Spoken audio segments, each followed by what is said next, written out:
right, well, let's call the meeting to order. We can begin. And the first agenda item is to review the July 21st, 2021 meeting minutes and the March 24th, 2021 meeting minutes. And I have to say, I put it on the agenda because I was really hoping to push myself to get the March 24th minutes done. And I have like 15 minutes of that meeting left. I wasn't able to finish it. So I'm going to ask that we table looking at those minutes until next meeting, and I'll make sure I get those out to everybody. This was for a meeting I missed months ago that I just needed to get the minutes in for. I do think we have to have a motion for tabling, right, Kip? I can't hear you, Kip. I think you're muted. I'll make a motion to table the March 21st, 2021 meeting minutes. Thank you, Kip. Is there a second?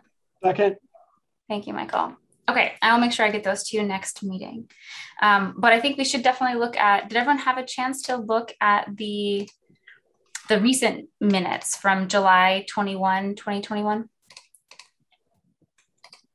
And are there any concerns, anything that you'd like to see changed in the minutes, any errors or typos that were caught? I'll make a motion to approve the July 21st, 2021 meeting minutes. Was there a second? Second. Thank you, Mary. Okay, all right. So that is the first agenda item. Well, that was pretty simple. We're cruising through, people. All of them are going to be that simple, right? All right. So the second one, I had put just updates from the chair, and that's because I have a bit of a laundry list of stuff just to share out, and that lead to some agenda items later on. So I wanted to say that I was excited to come on as chair. So thank you for your confidence. And I wanted to say thank you again to Kip Foley, and then before that to William Pluta and to Andrew and all the other folks that stepped in as chair. I was talking to Michael offline, and we were saying just how excited we are that we feel like we've gotten a lot done, right? To start something like this from scratch, from the ground up, all the way up into multiple funding cycles is a big thing. And I feel really excited about the work and all the projects that we've been able to fund. And I really do feel like things are kind of coalescing where we have enough institutional knowledge now. And also we've started to really figure out templates. We've started to figure out process, right? All those things, like what is our way of doing things? And I feel like one of the pieces that I'm going to say more about in the agenda item later is around the preservation restrictions and the clawback or the performance bond. That is one sticking point that I'm like, if we could figure that out this year and walk out feeling like we got a template, we've got a solid understanding of why we do what when, we'll be in a really good place. Because that to me seems like the one really sticky piece right now. And I'll give some updates later on when we get to that section around how different applicants have responded even in this funding cycle in some new ways around doing that.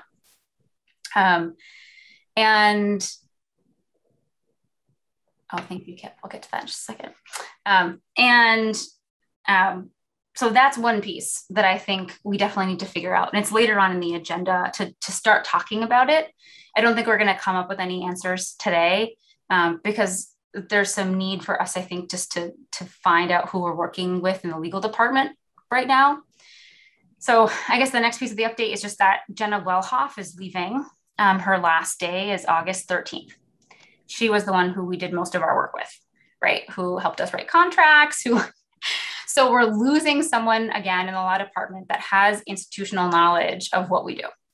So that's hard, right? Especially when we were still in motion with writing contracts and Amy was emailing back and forth trying to figure out, well, were they written or what needs to still be done? Where are things being left in this moment? We have a meeting that we're trying to figure out, meeting with the mayor to figure out who we're working with in the legal department and making it clear that we're sort of anxious about it. And we'd like to figure out how we're moving forward. Who is our point person in the legal department so that we can figure out how to move forward. Because it is feels like a bit of a blow right, to have so much of a transition in the legal department this past year and then to lose the one person that we worked with the most. and very suddenly our last day is in 2 days. So there's that piece, just so folks know that we're now going to kind of start over a little bit with the legal department in terms of contract writing and institutional knowledge building between who we are and what we do and the services we need them to provide. My last piece of update is just around, one of my goals is around wanting more input. And that is twofold. One, it's from the public, but then also from the various neighborhoods and commissions and city departments that you all represent. And so I asked Amy to dust off the survey. We had planned to do a survey last year that we will put out to the public. And of course, it didn't happen. COVID craziness, right? So I've asked her to share later on a draft so that we can look at it and give some feedback and think about, are there different questions we should add? Are there new things that we're not considering? And there's sort of 2 things to that. So the preservation plan is 3 years old at this point, and that was the last time that we really got significant public input. And even at the time, it felt like there were some difficulties, right? With how much input was solicited and by which segments of the population, which neighborhoods, which parts of the community. And we had a public meeting 2 years ago that wasn't really well attended. So we didn't really get a lot of public input then. And then we tried to do this. We were like, well, let's do a survey, right? But then we weren't able to do it because of COVID and a lot of craziness going on last year. And then we rolled the public hearing into the public presentations last time, right? Which I think was good, right? But didn't necessarily get at those deeper questions around like, how are you feeling about the projects that we've invested in so far, right? Are there priorities that we should be aware of that you would like to share with us? So I think the thought is to think about how we can get more of that public input. Is it reconsidering what the public hearing looks like? Maybe a good place is to start with a survey, right? And then we have more conversations around what does it look like for us to get more public input this year.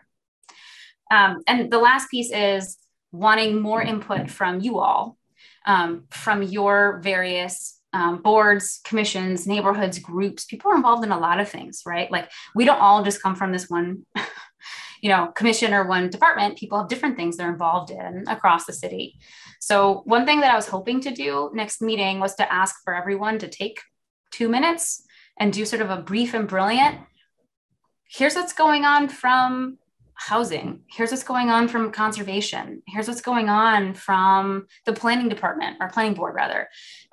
If it is just some sort of share out to the whole group around, I've shared with them what CPA does, what we've done so far. And here's any feedback that they want to provide around priorities they have, right? Or, projects they would love to see prioritized or types of projects, right? Like, if Michael comes back and says, hey, our main focus is we'd love CPC be doing homeownership housing. Okay, well then maybe that affects the decisions that we make later on. So asking everyone to sort of over the next month, or maybe some folks share next meeting and some folks share the following meeting, right? If the timeline doesn't work, like if you already had your meeting this month for the group or department or the commission that you're a part of, I'd love to have folks share out and just say, hey, I checked in with folks from my department, or here's my own institutional knowledge, right? Around like what the priorities might be, or what our thinking is in terms of CPC priorities. Because I know all of you have a lot of institutional knowledge, and I'd love to make space for it to be shared. So that was my thinking around. I'd love to have folks start sharing out. Maybe over the next meeting or two, everyone can take 2-3 minutes to do a brief and brilliant, informal, right? Not a formal presentation, but an informal sharing of here's my thoughts so far. Holding on to my specific planning board hat. Or maybe I also want to speak about my neighborhood or speak about some other group that I'm involved in the city. Sounds good. Does that sound okay to folks? Okay, awesome. Kip, thank you. Kip reminded me that while we had a motion, we didn't vote to, what was the piece that we missed, Kip? Minutes. We have to vote to approve the minutes, right? And we didn't. Had a motion and a second. Oh, but then we didn't actually vote. We didn't actually vote. I was trying to do that quietly for you. That's okay. I'm totally fine with naming the things as they are and learning in my first time running as chair. So we do need to go back and have a vote then to approve the minutes. So all in favor of approving the minutes from July 21st? Yeah, I'm abstaining purely because I missed most of the meeting. Okay. And Kip, that was a yes? Yes. Okay, so that's 4 yes and 1 abstention. All right, thank you, Kip. Appreciate that. Okay, so that is that agenda item, updates from the chair. So next, I'm gonna, Amy, do you think you could share screen and sort of walk us through what you've drafted so far for a possible public survey? And then we can get into a conversation around what we think about that. If there are, suggestions that we would make, if there are things we want to lift up as praise that we think are really good or successful. Okay, I'm just looking for art. Here it is. Okay, so yeah, so here's the draft survey, which I sent to people. Is just an introduction saying that we want people's input and want to know your level of awareness about CPA funded projects, as well as your opinions on past projects the committee has funded, and just your input on where future tax dollars should go. And then I also put at the top, if people do want to learn more about past projects, I put the website here and tell them where to find that. So yeah, number 1 is just how well informed do you consider yourself on how CPA funds taxpayer money has been spent in Holyoke. So those are the 3 choices. And then 2, if you answered well informed, above where have you received your information? I think it looks like I have to correct something there. Yeah. So there might be other ideas people have, but this is what I have here. Like possibly people may have attended the meetings or watched the meetings, broadcast. The website is one source, the CPC website, the email I send out with updates to people, newspaper articles, Facebook posts, etc. And then what do you believe is the best way and most convenient for your voice to be heard? Because I'm thinking like I do have here CPC meeting participation, but some people might, obviously not have the time or energy to come to the meetings, but that's why I also added convenient.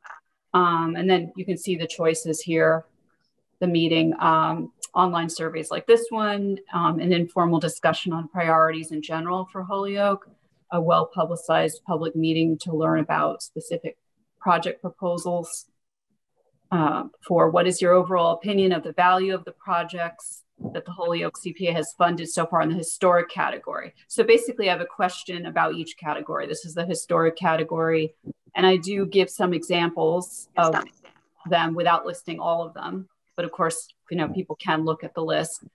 Then here's the question that asks, what's your overall opinion of the value of the projects the Holyoke CPA has funded in open space, recreational space category? So there's fewer of those. So that was easy to list. And what is your opinion of the value of the projects funded so far for affordable housing? Again, there's only 2 so far. So it's easy to list that, at least committed funds. And is there any category or neighborhood, this is one I added, in Holyoke that you feel should be more fully addressed or targeted? So this is more of a short answer, not multiple choice. And do you have any other comments or suggestions on future Holyoke CPA funding, the CPA application process, or any other CPA area? Thank you for sharing that, Amy. You're welcome. So let's just open up the floor. What are our thoughts around the survey? And it could be in general. It could be about how to do the survey. It could be about, I think we should add these types of questions, or don't do that kind of question. Any suggestions? What about a blanket? What question do you think we should have asked that isn't on this survey? That's a good one. Mm-hmm. Although there is the place at the end for people to address anything they want. Mm-hmm. Yeah. Or you add some language around, it says comments or suggestions, but it might be, like Mimi said, a question. But actually, I that's a think good it's idea. a somewhat different question than comments or suggestions, because it suggests further things that they might want other people's input in, as well as to give their own input about. Yeah, I think that's also would be helpful, like for a future survey, if we know, oh, what's a question we missed. Yeah. Right. Yeah, I like that. Thank you. Other thoughts? Marco, I thought you had unmuted at one point. I did. Have we decided how we're distributing the survey? Like, okay, because that obviously is very important to us, because a survey is only as good as the reporting it gets back. One of the questions I have is, would we ask for any kind of self-identifying or demographic data to know who are we reaching through the survey or not? That's a question, right? I don't know if we would want to do that or not. Amy and I talked about needing it to be translated in Spanish, and it needed to be shared in Spanish, not just like in English, but here's a Spanish language version, but there being posts, right? Like we were imagining that it would probably be shared, hopefully on the city website, which we're going to ask the mayor about next week. And also posting on Hello Holyoke and, Happy Holyoke and different online groups. I think there's also, I was thinking of reaching out to the senior center specifically and saying, like, what's a good way to get this survey in front of your people, right? Help us figure it out. And I think the more we can do that, the better, right? Reaching out to Enlaces Familias and saying, how can we get this in front of folks that you're working with? What would be the right way? Could you help share? So those are some of my thoughts. I don't know how I feel about the demographic or self-identifying information. I mean, if the demographic was done, maybe it could be an option, like it could also be optional. People could just choose not to answer, just a thought. Mm-hmm. What would be the function of it? What would be its goal and purpose? If we asked for the demographic data, it would be because we wanted to know, is our city, like similar to the issue that we had with the preservation plan when it was drafted 3 years ago, are we reaching a sample of people that feels demographically representative of the city as a whole in terms of the types of neighborhoods they live in, different, racial, ethnic, linguistic groups? Yeah, and I think we want to know if, for instance, we're getting everybody in Ward 7 and everybody in Ward 5 and nobody from 1 and 2. We could ask, some people don't know what wards they live in, but we could ask a question that specifies different neighborhoods / wards. Yeah. Right. Yeah, but it is tricky. I mean, it's always tricky asking for identifying information, right?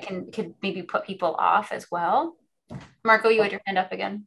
Yeah, I was going to ask whether or not is there already a distribution list that the city already has in its records, or because that would be a good way to start.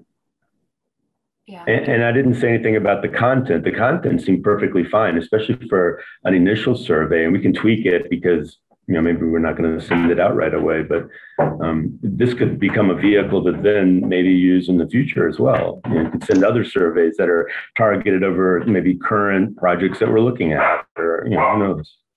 Mm-hmm. Yeah, Amy, that's a really good idea. So I don't know if you could write that down for when we meet with the mayor. We can ask around communication, because I know it's on our list to ask about translation.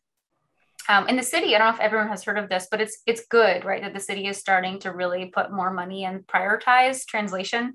So all of the city council meetings are going to be translated, are going to be dual cast. So they've hired a firm to come in and translate live the meetings, which is fantastic, right? Really good. And hopefully it keeps the ball rolling and it trickles down to other meetings and certain types of meetings or commissions as well. But it's good. And I think we're hoping to be able to work with the city to figure out how they could support us with translation into Spanish and communication in Spanish in general with the survey. Mary, and I think Michael, you wanted to say something too. Mary, what were you going to say?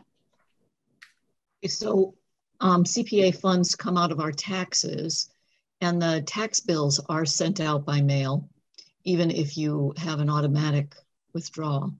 I know it's done from another location. It's a company that sends out our tax bills, but is there a possibility of having this survey inserted into the bill? I'm not sure what the expense involved in that would be. Right. Yeah, that's a great idea though. I know on the statement, it says in the top right-hand corner about the Veterans Fund. So they found a way to personalize it to Holyoke, right? To say, would you like to give X number of dollars to the Veterans Fund this year on top of your regular taxes? Check this box and send in a check if you want to. So maybe there's a way to personalize it in some way, on the statement itself. And, again, maybe it's not this year, right? Maybe this is something that we try to get the ball rolling on and it happens in 2 quarters, right? But that's a great idea, Mary. There may be a cost, all these mailings and so on and so forth, because they're generated, excuse me for interrupting, Madam Chairman, the city, although has the gas and electric and water department and billings, you have to pay them for that service, to insert your advertisement for your team or your purpose or your organization, and you have to pay. I mean, it's not, you would think it would be free, but it's not. You get charged for that. Okay. So it's something we can ask about, and we'll bring back what information we come up with. Yeah, I think anything we can come up with that helps create lines of communication is a good thing. Right. Even from the government is good perspective, right? Like it's even really hard to get people in general to know the good things that are happening, right? So anything we can do to share, like, here are the things that we're funding or doing, I think is a good thing in general for just how people feel about the city they live in, right? Everyone wants to feel like the community they live in is full of people who are, interested and civic minded, and that the community is being invested in and cared for. Like everybody wants that in the community they live in. So the more we can share what we're doing, because I think that's exactly what this committee does, the better. Yeah, Mary. Another suggestion. The Holyoke Senior Center and Wisteria Hearst and a lot of other organizations do send out general emails to anybody that puts themselves on the email list. Granted, that is not it's not the whole city. It's basically people who have asked to be on the email list, but maybe there could be included in those, many of those organizations that are recipients of CPA funds have similar email lists. Maybe a note in regards to this survey could be sent out that way. That would probably not cost anything. And since those are frequently organizations that are receiving CPA funds, it's possible that they would be interested in including us in their email. Yes. Plus, at least in my experience, all of those organizations are desperate to get written content that the same 2 people don't have to write every time. Yes, absolutely. Yeah, like some sort of blurb that's like, here is CPA and please give us this. Yeah, totally. Yeah, that's a good point. I want to mention, Mary, that if you don't mind, Meg, is that we already have an email subscriber list through the Holyoke CPAC website. In fact, I just sent him an email, about this meeting. So I sent updates. So that would be a very easy way to send out the survey, at least to those 35 people. But that's certainly not getting, new people, which I think is the idea here too. But it would be good to at least get those people. I also think, there is nothing like each of us being like, we're going to find 10 people. Right? It's like, go find your 9, 10 dates to the prom. Reach out to your people and say, will you take this survey, please? Right? And if you can, reach out to another person that you know of and please get them to do the survey too. We're really trying to get some information. I think all of that really matters too. Like the one-to-one, someone's asked me to do this for them. they will, 9 times out of 10 come through because they know you. And if you're telling them it's important and you really like them to do it, they'll do it. So I think there's also, because of the degree to which the city is connected, if we also say, hey, could you pass this along to people who I don't have any connections to, we may actually get some responses from people who normally get overlooked in these surveys. Mm-hmm. Yeah, that's a great idea. For sure. Okay. Any other thoughts about the content of the survey? Or even the timing of the survey? We haven't talked about that. Like, should we aim to send this out within the next a month? I'm sort of nervous to send it in kind of when people are on summertime mode, right? Like, people are on vacation and it's sort of crazy. Like, I think it would make sense to at least postpone until September at some point. But is there any reason not to do it in September that anyone can think of? Not that I can think of. One other, I don't know whether anybody would want to do this because it would take away potentially from their focus, but we're going to have a bunch of candidate debates for what have you coming up, I assume. And if there's anybody who is organizing those who has any community announcements section ahead of their actual program, that's a great idea. That is a way to get to civic-minded people who aren't necessarily paying attention to this committee. Mm-hmm. Yeah. That's great. Okay. Is there anything else on this agenda item before we move on? Nothing I've got. Okay. All right. So I know that we have a discussion of PRs versus the alternate clawback mechanism, but I feel like we have guests who've been really patient. And it might make sense to shift that agenda item down so that we can check in with our Wayfinders project folks. What's the mechanism by which we shift? Is it a motion? Make a motion. So make a motion. So I make a motion to shift that item down so we can move the Wayfinders agenda item up. Second. Take items out of order. Okay. Second, if there's one on the floor. Say that again, Mimi. The usual formula I hear is motion to take item X out of order. Okay, so motion to take item 5. Item 5 out of order. So moved. Okay. And we have to vote on that, or for tabling, do we not? We do. Second. Okay, so all in favor? Aye. Aye. Okay. Mimi, was that a yes? Yes. Okay. All right, awesome. Amy, do you want to say anything before our guests jump in around why they're here, or do we want to just jump right into our guests? Well, the only thing I'll just mention is that within the terms that the committee voted on and that City Council approved, there was a term in there saying that the Wayfinders can request an extension. I don't have that in front of me right now, but I believe it was for 6 months. And they knew from the beginning that they might need to request an extension because this was the first application round, and it's highly competitive for the additional funding. Okay. All right. So either Mr. Linfield or Lidara, Zola. Thank you. Am I unmuted? Yes. We don't see your great. video though, but I have to apologize. I am in the car. I had site visits all day, and this was important. And I'm actually just pulling into a parking space, so I am safe.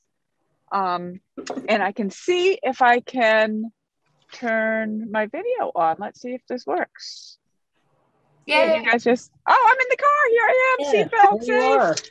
Work ID. I'm very proud of myself that I got the tech part done. I was a little worried, and I want to give a shout out to Jim and thank him very much for being here, because I told him in case I can't do this. So I was here last month, and I just want to give sort of a brief recap You know, as Amy said, we're seeking the extension. We did expect that. We had been awarded, as you folks well know, $250,000, which was greatly appreciated. The award was contingent on us obtaining other funding commitments by September 1, 2021. We thought at that point that was a very aggressive date. You know, we talked about the 2 different funding rounds. We're now requesting the 6 months extension.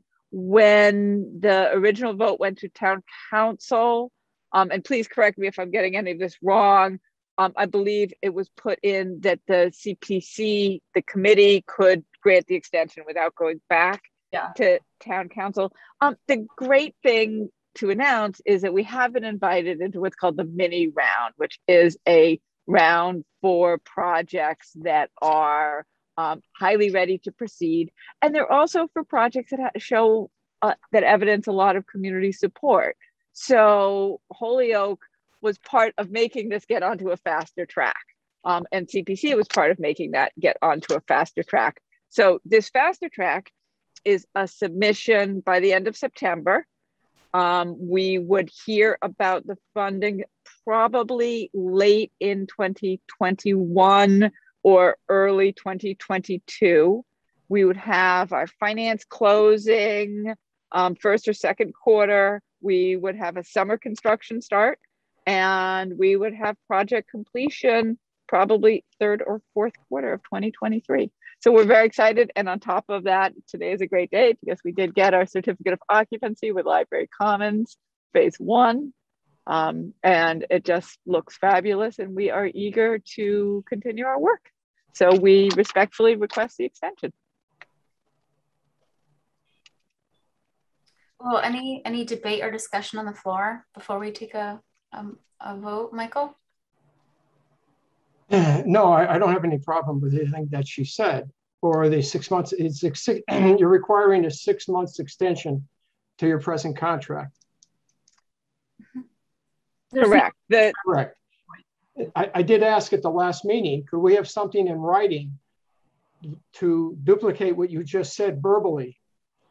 I don't doubt what you're saying, and all that set of events are going to occur in the time manner that you said. I would feel better about it if I had a piece of paper that said, we had it in writing, exactly what you said. Do you remember when I said that at the last month's meeting? Could we have everything in writing prior to this meeting? Oh, I did. My apologies if I missed that. I am so sorry. So Lidara, I know you have your paper, so you have it written down. Yes. Oh, I can email it to Amy tomorrow morning. And actually, I'm looking it up right now because we do have the terms which I wrote out for City Council that includes this information. So, and I may be able to share screen. I'm just looking to see. Yeah, I can share screen. I think that what's being asked for here, if I'm not misconstruing, is updated information showing not that we have the right to do it, but that these invitations have been made and here are the dates at which decisions are likely to come out. So, just a letter from Ladara or something. Yeah, so you can email that to Amy just so that we have it on the record, so that if, let's say, the number, it doesn't quite work out in the timeline that you propose, we have it in writing, we can refer to it, and we can consider it as we're moving forward if we have to make a shift later on in the project timeline. Happy to send that in. And again, I apologize that if I missed the boat and did not get it into you ahead of time. Yeah, there's, now that we're in year 3, we have a lot of overlapping funding cycles, right? Like our poor Amy is now tracking like projects that are still in contract versus ones that are, being invoicing. Like it's just a lot. So having it in writing is really helpful. Yeah. Okay. But that said, I too am happy to vote for this extension. Second. Okay, so Mimi, was that a motion? I'm going to say right now that I work for the same architecture firm that did the project, so I'm going to recuse myself. Thank you, Marco. Well, okay. I will move to approve the extension. And Michael, was that a second, or were you? Yes, yes. All right, all in favor of the 6-month extension being granted by the CPC? Yeah. Okay, all right, so that's unanimous. With one abstention due to conflict of interest from Marco. Is this for 6 months? Because it was 4 to 6 months. We did request 6 months. I assumed it was 6 months when I made the motion, so. Yeah, okay. Yes. Okay. All right. Well, thank you so much, Lidora and James, for joining us. Really appreciate it. Is there anything else you want to say before you head out? Don't feel like you need to stay. Thank you. It's Thank a you great very one. much. We really appreciate the support. All right. Thank you so Thank you. much. Good See luck you, with Marco. everything.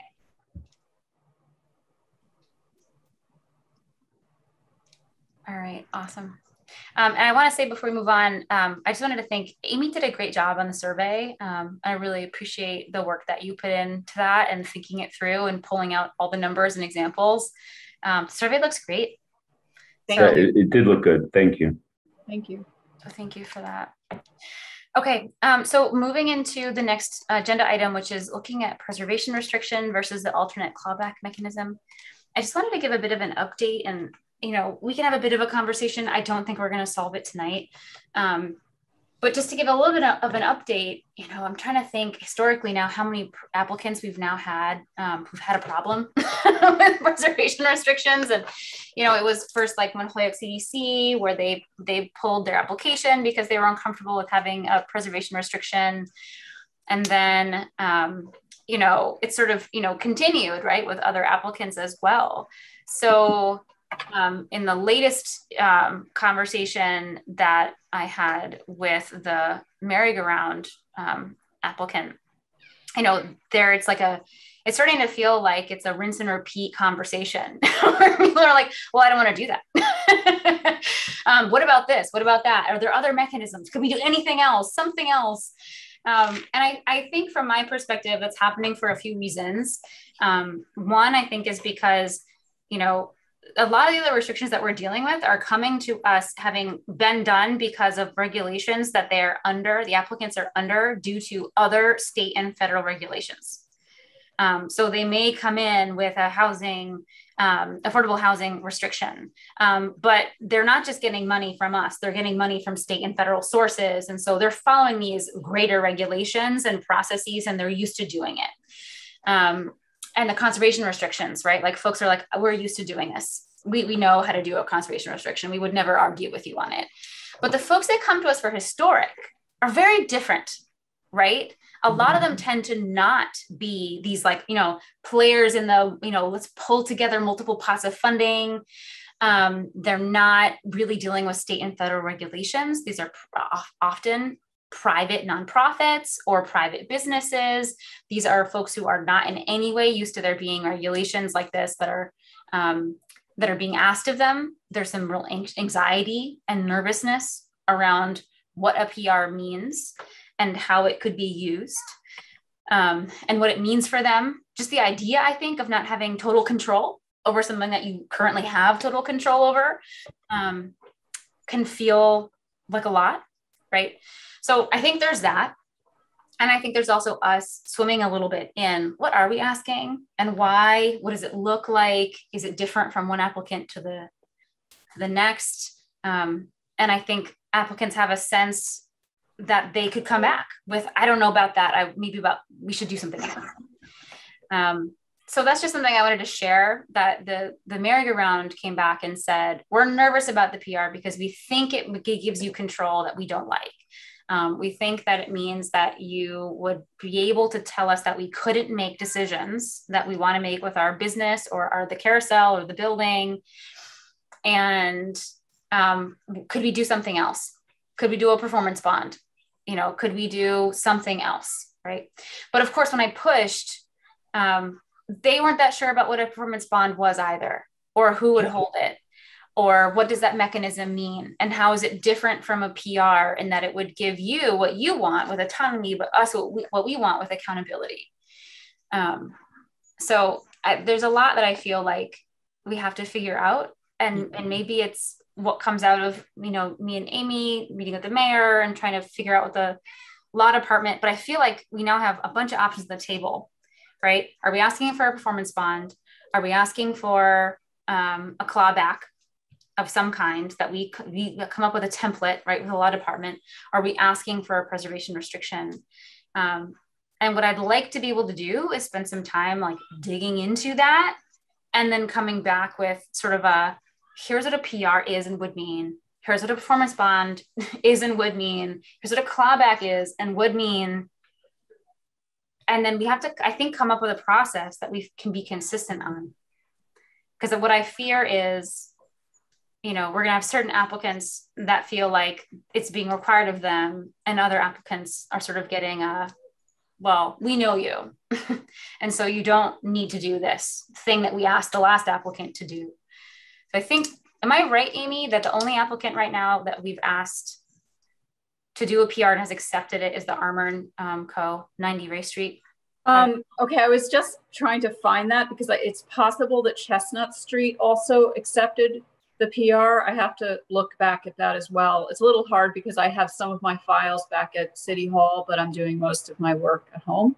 So right. It's going to Chestnut Street did as well. The VOC project. I think so, yeah. And the other thing I want to mention, half historic. It wouldn't be this committee that would be holding the preservation restriction and reviewing alterations. It would be the Holyoke Historical Commission, just so you're aware. And of course, I don't know, they're probably not that experienced with doing that, but they would be the ones, at least that was what we last determined working with Ben Murphy on that. Marco, what's your understanding of that? Yeah, I'm not going to be able to give a concise explanation. I know that, excuse me, it's still under debate. There's still portions of it that we're discussing, and it preceded my joining the commission even. So I'm sorry. What I could do though is get a synopsis from Ben and forward it. I can ask him to give us our position statement, so to speak. Well, that could also be what you bring to the next meeting. Yep, right? I can do that. With them and hear what they said about the following. I'll do that. And have they heard of these other alternate mechanisms like a clawback or a performance bond? Not during conversations during our commission meetings, no. Okay. Yeah, if I can just jump in here with apologies for having missed earlier discussions. I assume, Amy, that you've already reached out to the state people, the Preservation Trust. Or the Historic Commission? No, I'm blanking on their name. Stuart Saganor and his group. Oh, the CPA Coalition. It would be useful to know how other communities are handling this. Yeah, I have reached out to them. I thought so. Amy, do you want to give like a 1-minute synopsis, and then maybe you can even share screen and show the clawback language again from the last meeting? Because I know we looked at it, but it was real fast. Because if other communities are using clawback successfully, that is useful to know. Mm-hmm. And it would also be useful to see the template and see whether people are doing anything to deal with the fact that it becomes an interest-free loan if you do have to. Yeah, it was, okay, so I learned of the clawback idea, which would be something that would be part of the regular contract agreement from somebody who works as kind of a consultant for the Boston CPA. And so he shared that. So that's but it is Boston. So it's impressive that Boston is doing that. And I did ask Stuart Saganor about it, and he brought up just the question that I think has been brought up here before is, how would you ensure that the historic features are protected over time? Right. So the main difference that I see, and please share screen, Amy, so that folks can see the language. I'm just looking to see if I have it up because I was getting the next thing up first. And the main difference is that the preservation restriction is a lengthy document, right? Like this 20-page legal document that explains, the following, guidelines the Department of the Interior have to be followed. You cannot make changes to the property or to the carousel or whatever the item is that's in question outside of those regulations. Yeah. although I have to go back in and go do a fine tooth comb around like, well, what's the mechanism for oversight and what's named as the mechanism? Is there a punitive element, right? Like, what would you do if you found out that they had, right? Like that's a question for me. In the PR that I want to go back through the sample that we looked at to try to better understand that piece. The clawback is simple. Yeah, the clawback, the name tells you what it's doing. Right. And it's just a certain percentage of the funding that we gave you is due back after a certain number of years if you sell it. So it doesn't really say anything about, I don't know. I mean, not that I think they're going to do it, right? I certainly don't think they are. But, like what would prevent the merry-go-round from painting their horses pink? And I'm not worried about the carousel at all, by the way. But I think the idea is, what are we creating as a process, right? That any applicant, right, could follow, feels good. It's the right degree of accountability, but it's not burdensome.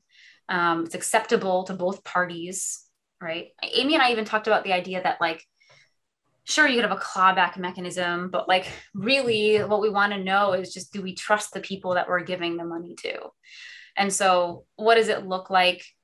Is it effectively, like there's memorandums of agreement. Like, it's just like, I promise I will do due diligence with this money. I'm going to make sure that it maintains this historic character. Do we require like a character letter, almost like a voucher where we ask applicants, like, you don't have someone that will vouch for you. And again, not worried about the carousel, but we could have other applicants that come to us that are like brand new to the city, just bought a property. We don't know them at all, right? And so what would we want for reasonable assurance in that case? Is it like a kind of an honesty piece? Is it a legal mechanism? Yeah, I would be concerned about having a different process or a different level of assurance for different applicants, depending on whether we knew them or not, simply because it's an obvious element of discrimination. And, I think if we require character references for one, we need to require them for everybody. Yeah, I'm trying to think about like, what's the right process that we would ask everyone to follow that, again, is the right amount of accountability, but isn't burdensome. It gets us what we want, right? And is not onerous for the applicant. Michael, I know you've been trying to get your voice in, and Kip, I think you too. Michael, do you want to say anything? Yeah, Madam Chairman, this is regards to the carousel specifically. If Marco is going to talk to Ben Murphy regarding the history of the carousel and its legal relationship with the Holyoke Historic Fund Committee, right? We could also, if Ben Murphy would, if he could look into the relationship between and the obligations of the Commonwealth of Massachusetts, has given us the land that it sits on. We sit on state land. Okay, well, what does that mean in terms of the city's obligation to have a historic carousel on state land? And what does the state require of the folks or anybody who's running the carousel on their land? And also the state gave them, I don't know, $400,000 or $500,000, I don't remember actually, to help build that building. So I have to believe that the state has very strong and specific language on what you can do to the building and what you can't do to the building. I don't think they just gave them the money and said, knock yourself out. So I would, if you approve and the committee approves, I would ask Ben Murphy to say, can you reach out to the state of Massachusetts, the Department of Conservation and Recreation, which are the people that run the Heritage State Park, and ask them for the original legal contract that the Commonwealth of Massachusetts drew up when they gave us the land or permission to use their land with one of our city projects, number one.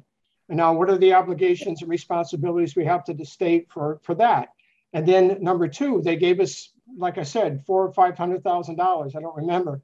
And I got to think there are obligations and restrictions inherent in dealing with the state that you cannot do and which you can and can do.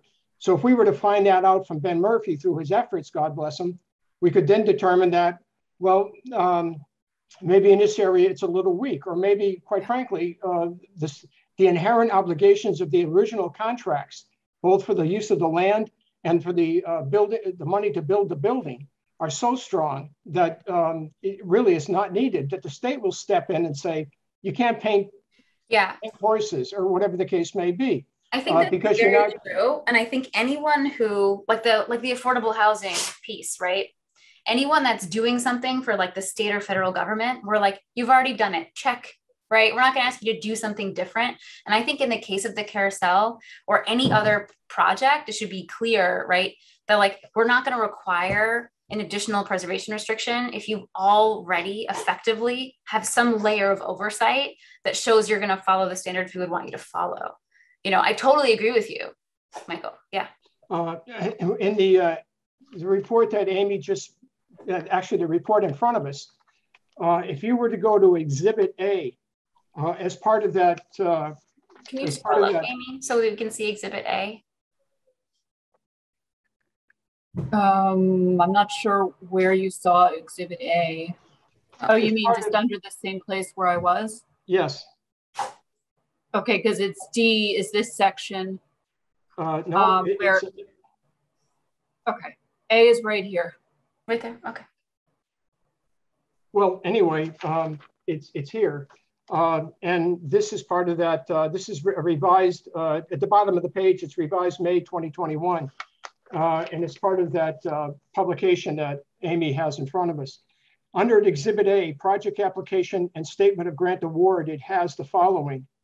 The grant award partially funds the rehabilitation and restoration of the historic property to make the building functional to its intended use and to comply with federal, state, and local building codes and federal standards for the rehabilitation of historic properties.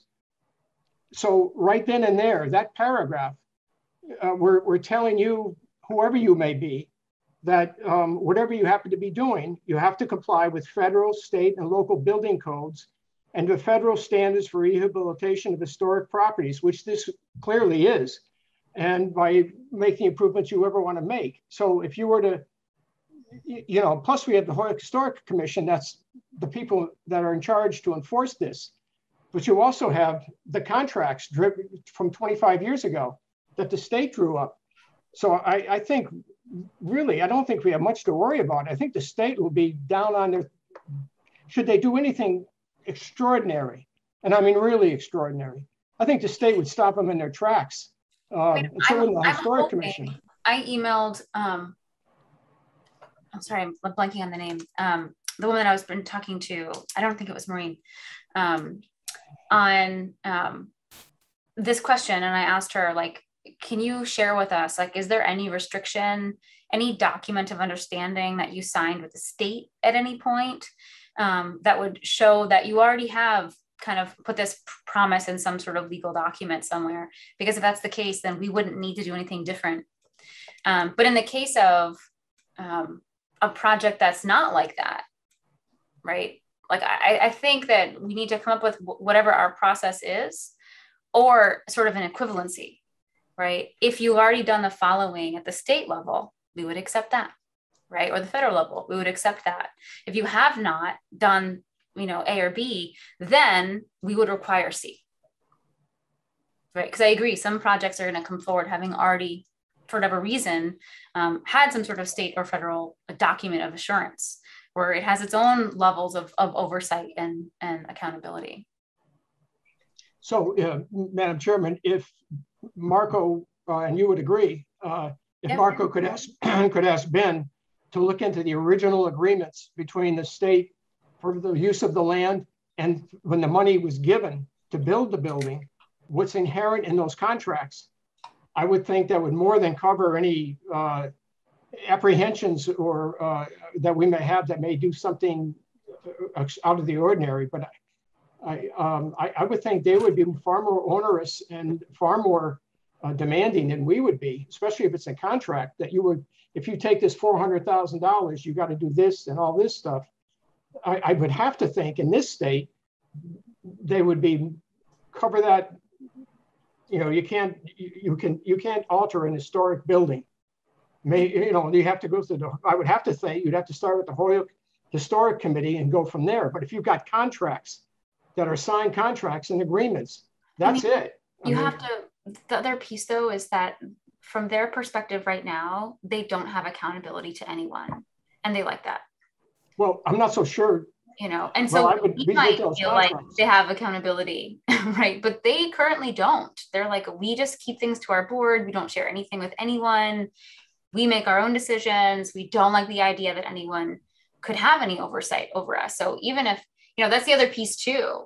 They do. The state does. I mean, the state has oversight. The state can stop them. So we're going to have to just see what comes out of it, right? So yes. Marco, if you could check in with Ben Murphy or whoever makes the most sense to check in too about that, that would be great. And then yeah, I've been keeping notes, and I'll try to synthesize what we've been talking about, and I'll send them an email, and I'll copy you folks on it so you can see the response, and then, you know, if there are further questions, you can jump right in. I'll copy everybody on the commission. Thank you. And again, the goal wasn't to have like a answer tonight. It was just to like keep having the conversation. Yep. And the goal is to, you know, hopefully, you know, when is the initial eligibility applications due, Amy? I think it's the end of October. So like my goal would be that certainly before we get to the final application, that we have this answer around what we're asking for, and we're very clear about what we're asking for, and as consistent as we can be. So that gives us a few months to figure this out and come up with an answer for this funding cycle. Amy, you had your hand up earlier. Oh, I just was going to point out that I haven't read every word in this agreement, but if you start with number 9, compliance, where it goes into the 15-year period, that seems important because the later section refers to that. And it includes something about inspection, that it gives and I don't know, like this is Boston. They have somebody who's able to inspect the project location over time, which is not really something that the committee has here.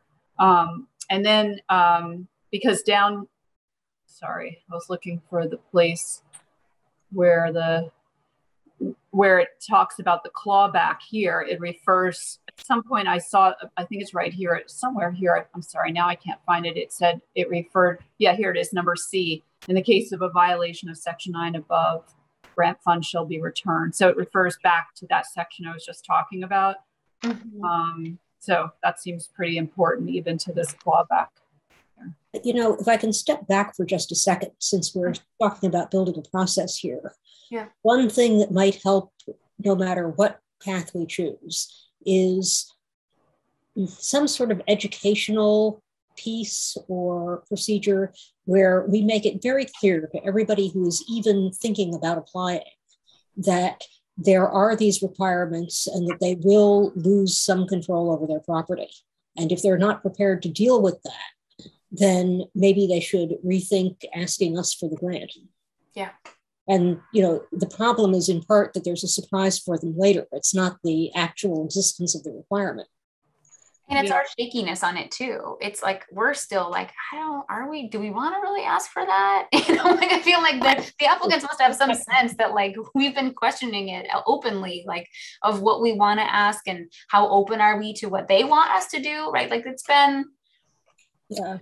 That's true, but it's soft in our ask. I think we need to decide for ourselves, but I also think, you know, to a certain extent, we are limited by the terms of our governing statute. You know, there's stuff that we have to ask for. Mm-hmm. And if people understand that, I think we're less likely to get into trouble down the line because they didn't understand it. And now they're trying to negotiate something we can't actually negotiate. Right.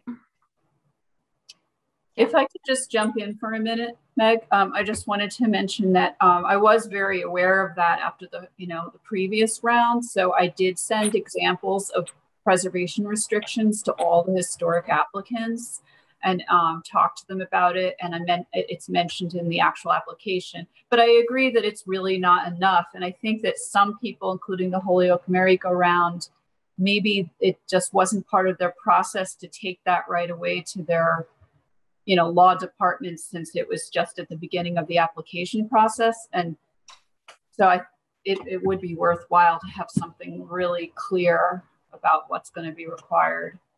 Even if it's like a Zoom thing that board.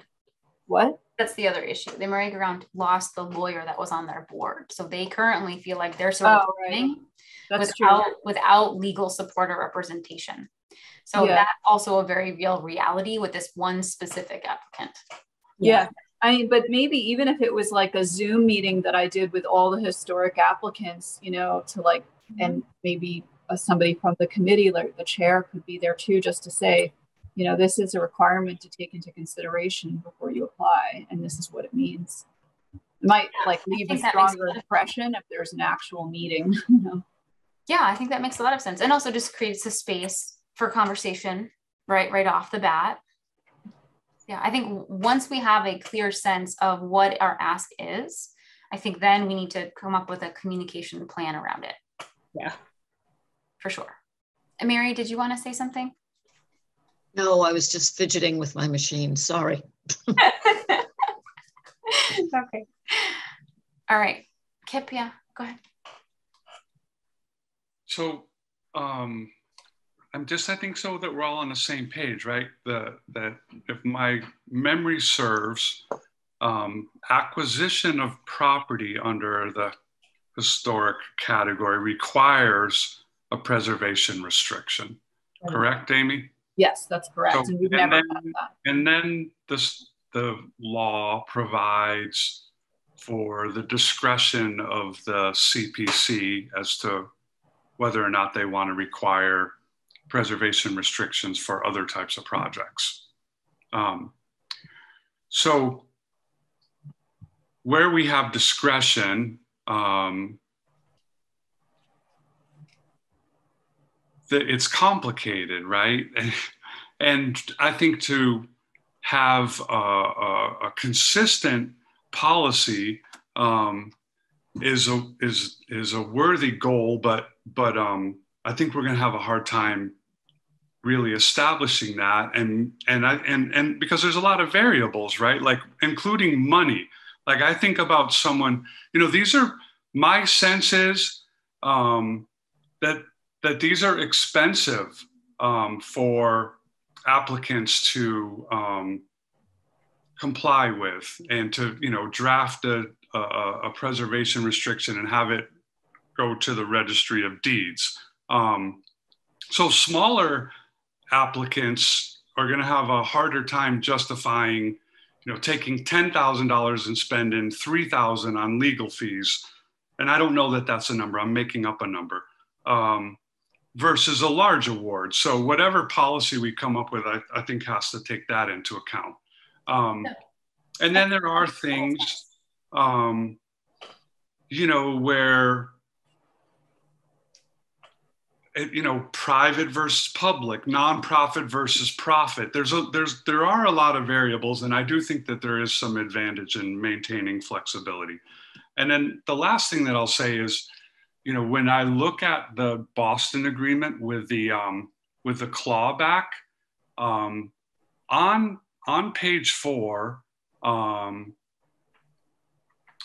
you know, number 10 is language deed restrictions, that the recipient acknowledges and agrees to imposition of deed restriction, which is specified in Exhibit A in a form acceptable to the city. So it almost seems to me that this Boston grant agreement not only requires, you know, a deed restriction, which I'm reading to be a preservation restriction. I can't imagine what other deed restriction it would be.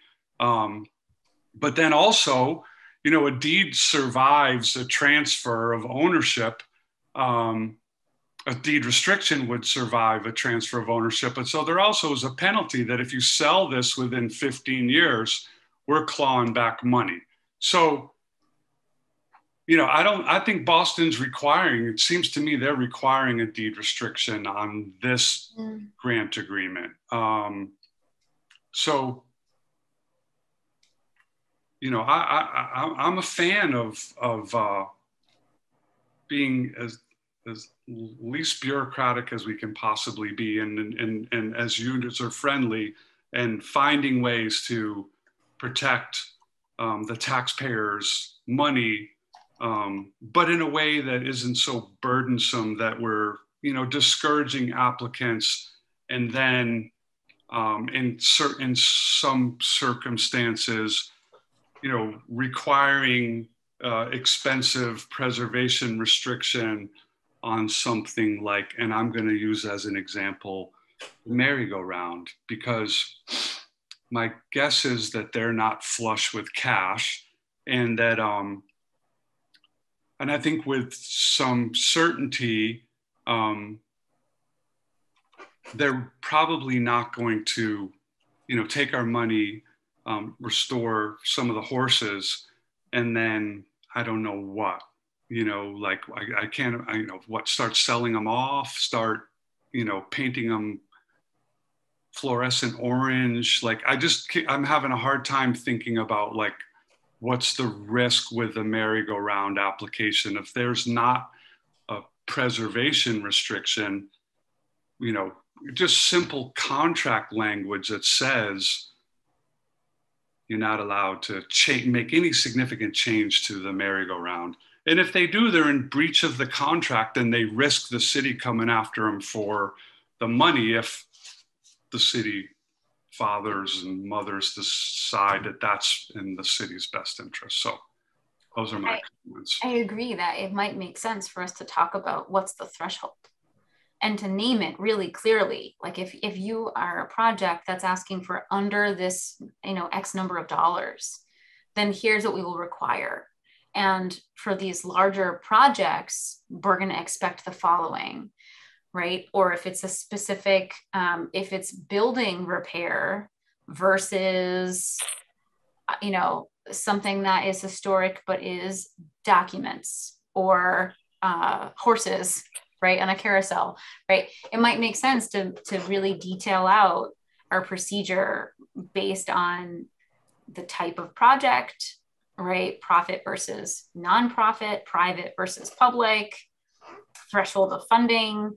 And, I'm almost imagining sort of like a category box, where it's like people can see, when do I trip needing to do this, versus I don't, because I'm falling underneath all these other categories where it's just not required, right? But the committee might feel like for a private business, we might feel like we need a more stringent level of assurance than for a public, right? Or we kind of already have done that, right? Like we've always treated city-owned projects differently from others, right? And Amy, do you want to say anything about that? I just wanted to mention another thing that I've learned is onerous about the preservation restriction. Like as Kip says, it's not required if it's not an acquisition, but it's, encouraged and it's best practice. However, the difficulty is any preservation restriction that's recorded has to be reviewed and approved by the Mass Historic Commission,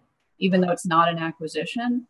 Mm-hmm. And apparently they're very backlogged. So even if an applicant or recipient agreed to a PR, the process of getting it approved and recorded could take a long time. Okay, that's good information too. Okay, well, we're gonna hopefully figure out who in the legal department, law department, we're gonna be working with. And then we'll sort of go from there.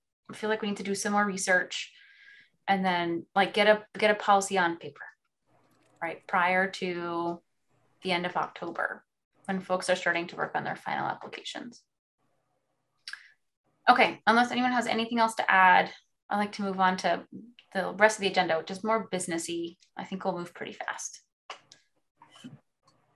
Okay, so the next agenda item is an update on projects brought to the City Council for their approval. Amy, do you want to share what Mike sent? Mike Sullivan? Oh, yes.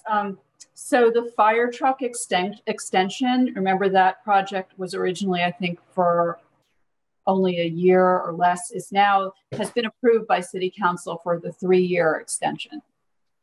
So that's news. The MIFA mural terms were sent. I sent that to Councilor Sullivan, but he didn't get that yet on the agenda. So that will be addressed later.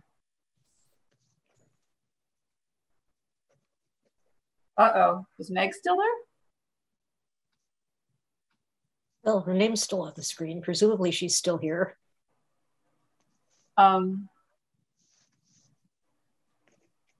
She is not responding and she's muted. There, okay. There she is. So that's all I have to say about that. Amy, it's just those two items, the fire truck and the MIFA murals, that's it? Right. Okay. Mary, did you have a question? Oh, it was just clarified. Thank you. And then the next one is the Holyoke Boys and Girls Club signage update. I think everyone hopefully saw the email that Amy sent out. They made a really nice sign, looked great. So hopefully everybody saw that. Yes, very well. Well done. And then, Amy, do you want to talk about the Chestnut Street project and the update from Valley Opportunity Council? Yeah, we heard from Stephen Huntley, or I heard from him that they did receive, I don't know if you're, for the Chestnut Street project, I don't know if you remember, but the reason why it's so far in the future is that they are, their funding is contingent on, full funding or more funding from DHCD, so kind of similar to Wayfinders. And they actually got the decision, the green light that their project is a go. And there was a press release that he sent, which mentioned, and I can read that to you if you want, but basically federal and state low-income housing tax credits and subsidy funds from DHCD. Using those funds, VOC will fully rehabilitate the project. Good news. That's fabulous. Thank you. Yeah, so it's really good news in terms of that project, and they're very excited about it. I think, this is my third year being involved in the CPC, and I think something I did not understand, and a lot of you are probably really more experienced than I was when I joined. Like, I didn't understand how many projects we would agree to fund that wouldn't happen. Like, I didn't understand. And I didn't understand how long things could take. Yeah. That we could vote for something and put it forward to city council and they could approve it. And then it could be 2 years, right? Before they've amassed the funding they need to move forward. So it's been a real learning curve for me around perception and timing and timeline for how long these things take. Yeah, I had no idea how complex public housing projects were until we were dealing with them. And then I did some reading and it was like, oh, good Lord, how does anyone negotiate? But no, this is great. This is exactly what we hope. You put out the little worm on the fish hook and you get all of this money back. Yeah, really exciting stuff for sure. Kip, yeah. I mean, I do think it's important to understand also that, our money is like first in money, and it's contingent on them getting the other financing, but it really does support those efforts at getting the other financing. And that's the reason that it takes so long. And, obviously what we want to be careful of. We're not the closing money. In other words, no one's like, where's the $200,000 gap? Right. Exactly. CPA is going to help me finish cross the finish line. Right. Yeah, for sure. But it's good news, right? But did everyone follow the 123 Pine Street piece and how the project was pulled? Right. So we'd gone through that process of agreeing to, approve, suggested the city council was approved. And then they weren't able to take advantage of the award. The money was returned to us because they couldn't pull it together. And a lot of it, I actually have a phone call with Stephen Huntley later this week. A lot of it had to do with how the building was not classified as historic. Oh. They could not, the state Mass Historic would not agree that it was a historic building. And so now that building is back out, request for proposal from the city in the last newsletter that the Office of Economic Planning and Development sent out. And I was like, oh. Well, it's interesting because I had gathered from Paola Ferrario on the Historic Commission that they really, they feel that it's an important historic building and they would like it preserved, or at least the exterior preserved. I mean, Marco obviously knows more about this than I do. This is just through the grapevine. I didn't know that project had come, that they gave back the funds. I guess I hadn't been paying that much attention. Yeah, it was a few months ago, but I sort of in my mind had this thought like, oh, that's because they just don't want to encumber the funding for so long and they know it's going to expire anyway. And so they're going to pull it together through X funding or this and come back to us next year, right? I was sort of expecting that. And then to see it go back out for a request for proposal, I was like, oh, that means like they're not going to make it work. They don't see a way right now to make it work, right? So they have, sort of stepped back entirely from the property. Is the building not 50 years old? Are they not able, are they not able to get that recognition that they need from historic? So I have a phone call with him later this week. I'll let you know what comes out of it, because I was very surprised that the building, that was the issue. For why they couldn't get Mass Historic tax credits. So I'm interested to hear more from him around what happened with that building, because I really liked the project and I was pretty sad to see how it didn't work out. Okay. And we're going to move into the other category. The only thing I have under other, Amy, you might have a few things too. The only thing I have under other is that we still are down a community rep, right? And Amy did her due diligence to reach out to the city to ask, so is this posted? Like, have you gotten anything?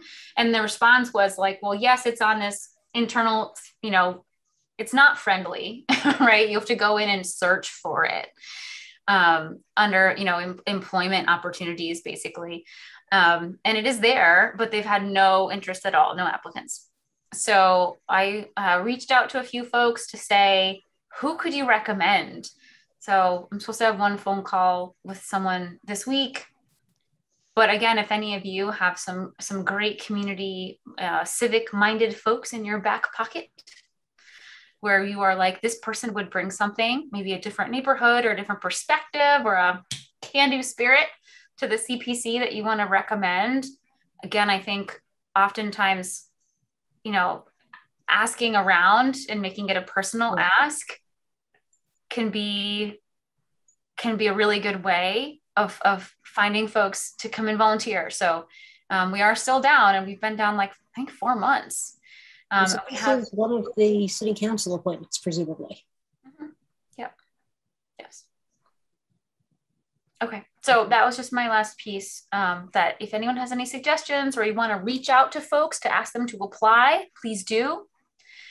Amy, do you have anything else? Well, on that same topic, I'm wondering if it would be okay to simply post a direct link on Hello Holyoke to the posting on the city website, just to help get the word out. I would think that would be okay. I mean, that anybody could do that. Yeah, I would think so. Do folks want me to do that? And also, if it could be translated, well, I guess if it has to be translated into Spanish, that might be difficult. Yeah, I can check. Again, somebody might see it who only speaks Spanish, who knows somebody else who's bilingual, in that community. Just a thought. Okay, so that's a thought. Anything else that folks want to bring up before we close? We just have to figure out our next meeting. Oh, yeah, Amy. You mentioned something about the survey going out in September, but I'm not sure when we're next meeting. Mm-hmm. I just wanted to know if you want me to move forward with figuring that out, in which case it might be even before we next meet, at least to get the wheels in motion for that. Mm-hmm. Yeah, I think, you and I can talk more about, like, do we leave it up for a week? Is it 2 weeks? Is it 3 weeks? right? Some of it that might be a little touch and go. Let's do it for a week and see how many responses we get, right? And then if we don't get enough, then we think about what else we can do to, you know, generate some responses.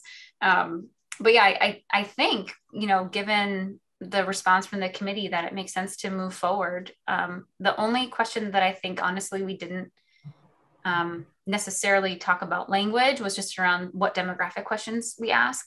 But you and I, Amy, can work on that. Okay. Unless there's anyone on the committee that feels strongly that we should not be asking for self-identifying information. Okay, I'm not seeing it. Yep. Very briefly, Madam Chairman, I don't know if you want to get into that. Why don't you just let the survey stand on its own 2 feet? To ask people what their ethnicity is or what ward they live in. They have city councilors that should be attuned to their neighborhoods and so on and so forth. And I don't know if it's our job to ensure that a project in that neighborhood or this neighborhood is done according to the wishes of 1 or 2 people.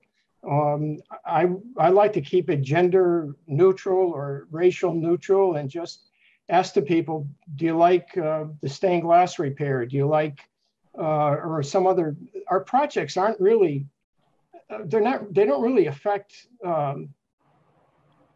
they don't have a bearing really on what your ethnic makeup is or what your race is or gender or anything like that. Our projects are kind of public projects. And I'm a little apprehensive. We may be getting into an area that we don't want to get into, that we don't have to get into. By asking people how old you are, what ward you're from, what language do you speak, what's your ethnicity.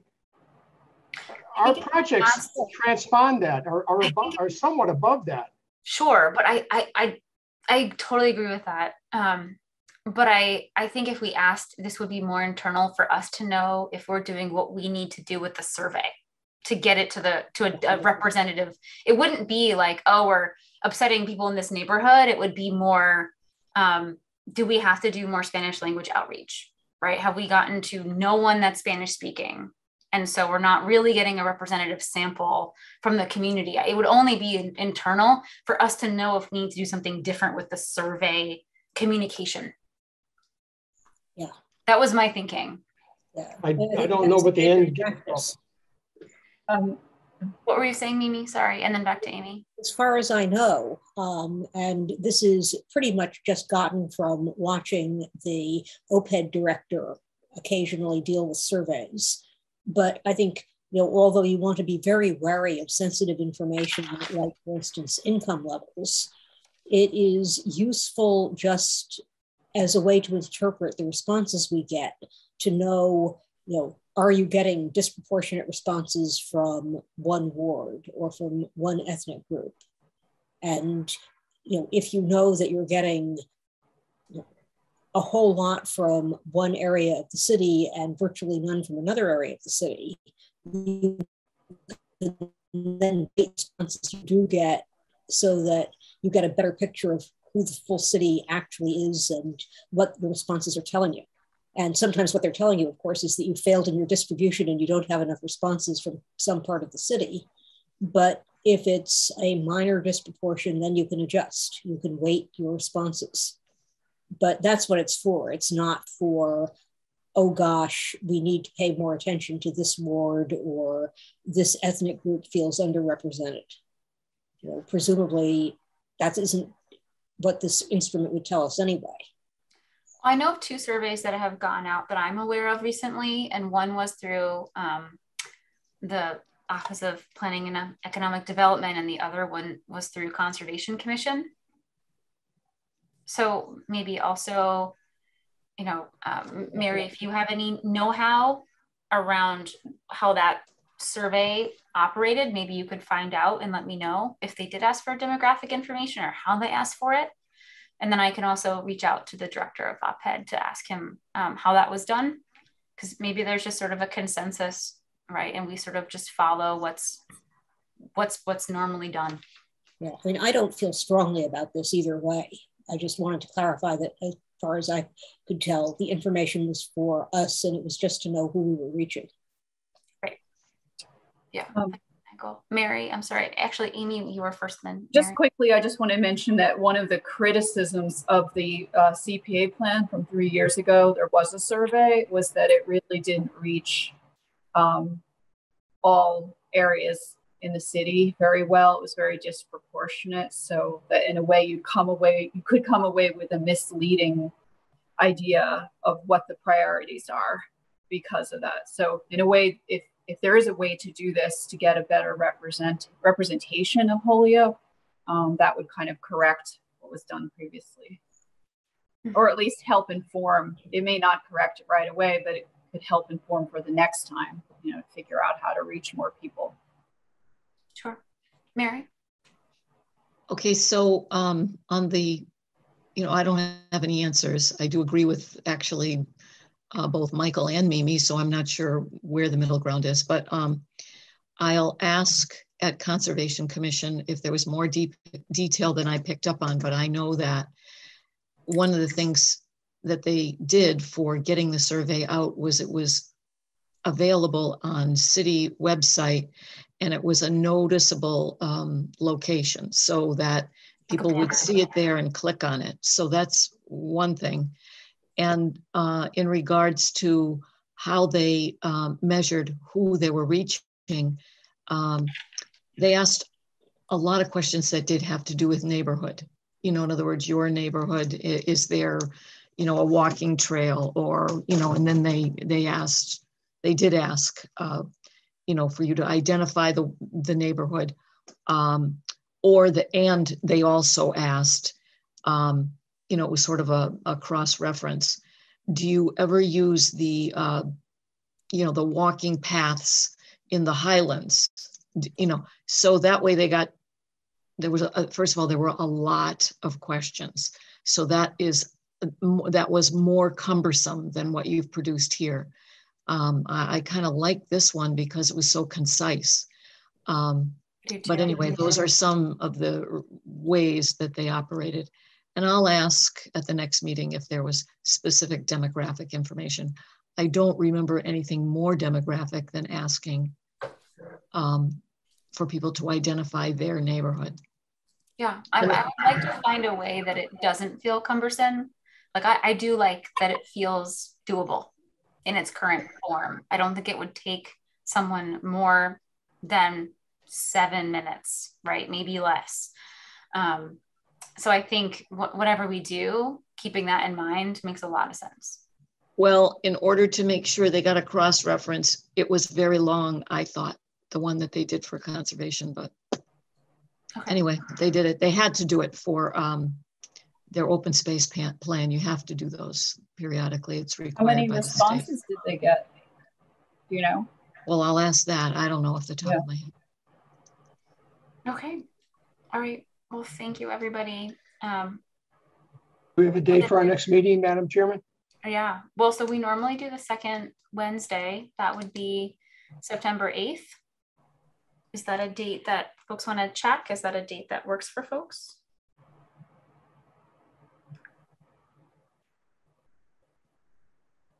No, if no one has, excuse me, if no one has any objection, then I guess our next meeting will be September 8th at 6 o'clock. And Madam Chairman, while you're meeting with the mayor, if it's contingent upon the approval of this board, is the city hall available for our meetings now? Or has things turned that now it's, well, maybe they maybe not be, but if it's just wanted by the mayor and he could say, have your meeting if you want, or no, quite frankly, I don't think it's safe, or whatever reason he has, or he may open it up, then I would like to address us meeting in person if all of us so choose. Yeah, I think that that's definitely something that we should talk about more in an upcoming meeting. We can definitely bring it up with the mayor, and then we'll bring back what he says, for sure. Perfect. I know everything is currently ever evolving. Right. No, you're right. It is. It is. So, and we might come up with an answer, and then we have to come up with a new answer. I'm learning that with all of this. No, you're right. It does. All right. If there's nothing else, I'll make a motion to adjourn. So moved. Second. All right. Thank you, everybody. Thanks, everyone. Good night. All right, good night. Good night.